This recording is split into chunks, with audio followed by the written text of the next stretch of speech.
மரியாதை செய்ய சிவகுமார் சார் அவர்களை மேடைக்கு அழைக்கிறோம். அனைவரும் அழகாக கிளாப் பண்ணலாமே.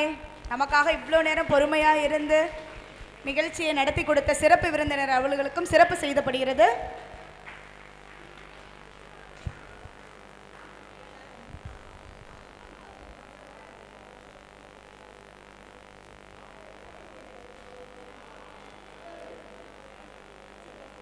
பட்டினமாம், மண்ணிலே செல்வமெல்லாம் பொங்குகிற பூமியாம், மல்லிகைப்பூ மணத்தாலே மாநகரை நிரப்புகின்ற மூதூராம், என் மதுரை, நம் மதுரை, தென்மதுரை, பைந்தமிழ் வளர்த்த பழமதுரை, பல்லாயிரம் ஆண்டுகளாக தொடர்ந்து இயங்கும் நம் மதுரையிலே கிரியேட்டிவ் இசைப்பள்ளி என்கின்ற ஒரு மிகப்பெரிய ஆலமரமாக இன்று வளர்ந்திருக்கக்கூடிய இந்த இசைப்பள்ளியினுடைய முதல் விதை அருமை தோழி கவிதா மீனாட்சி அவர்களை இங்கே அன்போடு நான் பாராட்ட கடமைப்பட்டிருக்கிறேன். இந்த ஒரு மைய புள்ளியில் தொடங்கி இத்தனை இதயங்களையும் ஓரிடத்தில் இணைத்து கிட்டத்தட்ட 500 மாணவர்களுக்கு மேலாக இந்த இசைப்பள்ளியின் வாயிலாக, நடனப்பள்ளியின் வாயிலாக உருவாக்கி உலகம் முழுவதும் அவர்கள் தங்களுடைய கலையை மற்றவர்களுக்கும் சொல்லிக் கொடுத்து தமிழகத்தில் தோன்றி வளர்ந்த இந்த பரத கலையை உலகமெல்லாம் பரப்பி வருகின்ற ஒரு நிலையை உருவாக்கிய திருமதி கவிதா மீனாட்சி அவர்களுக்கு மிக்க நன்றி. 2001ஆம் ஆண்டு அன்றிலிருந்து இன்று வரை தொடர்கின்ற ஒரு நட்பு இவர்களோடு. விஎன் ஐயாதுரை ஐயா அவர்கள் கொங்கு மண்டலத்திலே அவர்கள் பெற்றெடுத்த செல்வமகள் ஐயா அவர்கள் தான் முதலாவதாக எனக்கு தெரியும்.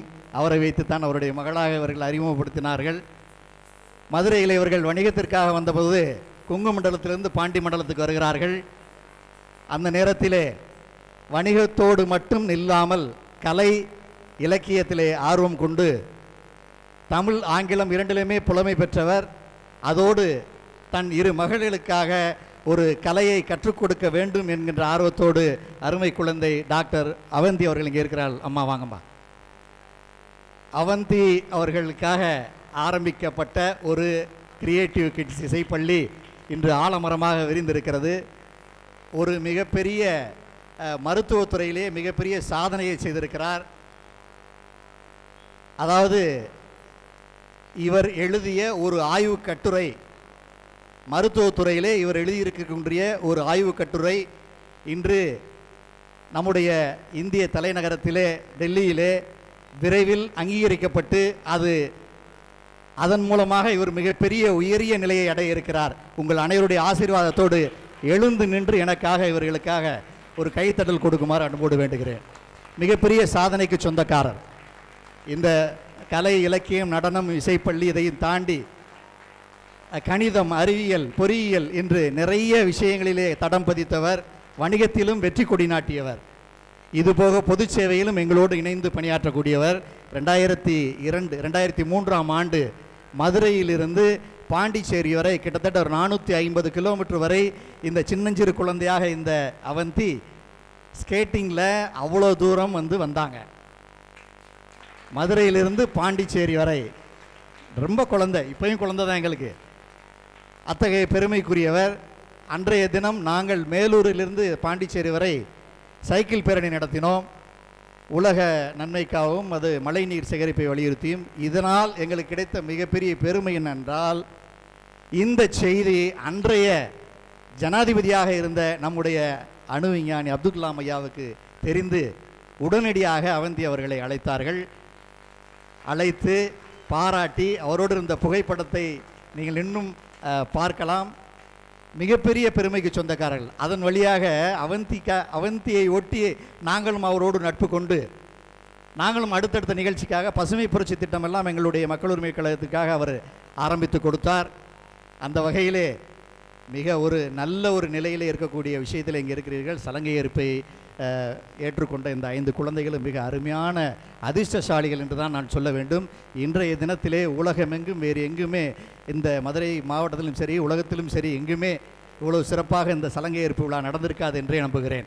அத்தகைய பெருமைக்கு சொந்தக்காரர்கள் மிக திறமையாக, மிக அருமையாக 2 மாதத்திலே ட்ரைனிங் பண்ண இந்த குழந்தைகள் எல்லாம் அருமையாக இங்கே நடனம் புரிந்து நம்மை எல்லாம் இங்கே மகிழ்வித்தார்கள். இந்த பரதக்கலை மிக உயரிய கலை.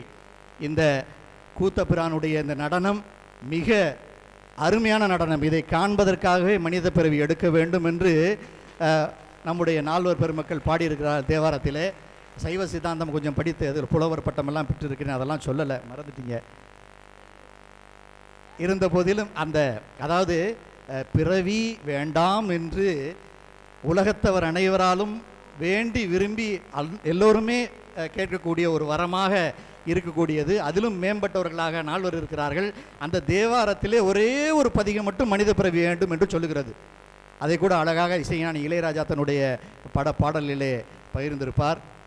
குனித்த புருவமும் கொவ்வை செவ்வாயில் பனித்த சடையும் பவளம் போல் மேனி பால் வெந்நீரும் இனித்தமுடன் எடுத்த பொற்பாதமும் காணப்பெற்றால் மனித பிறவியும் வேண்டுவதே இம்மாநிலத்தே. இந்த ஒற்றை பதிகம் மனித பிறவி வேணும்னு சொல்லுது.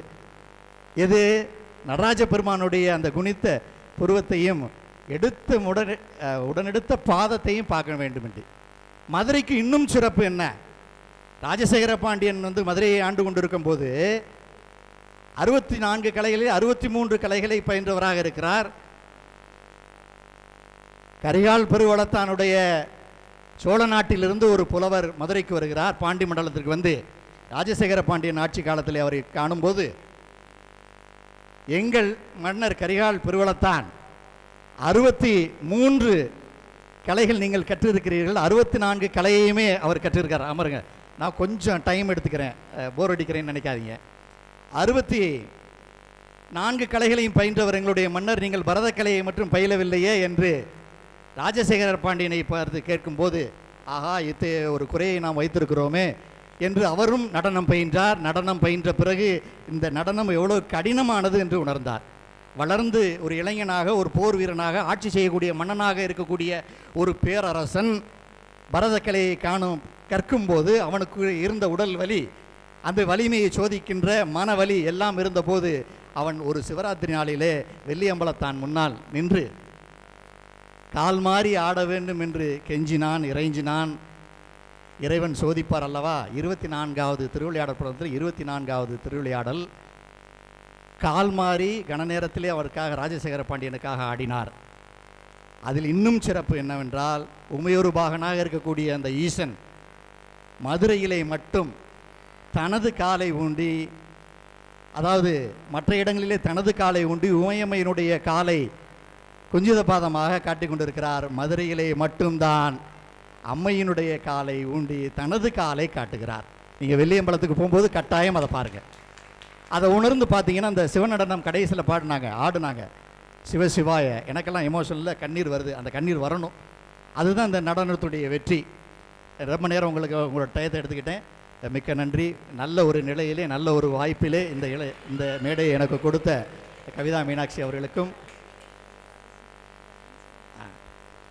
அதாவது இந்த குரு அவங்கள பற்றி சொல்ல மறந்துட்டேன்.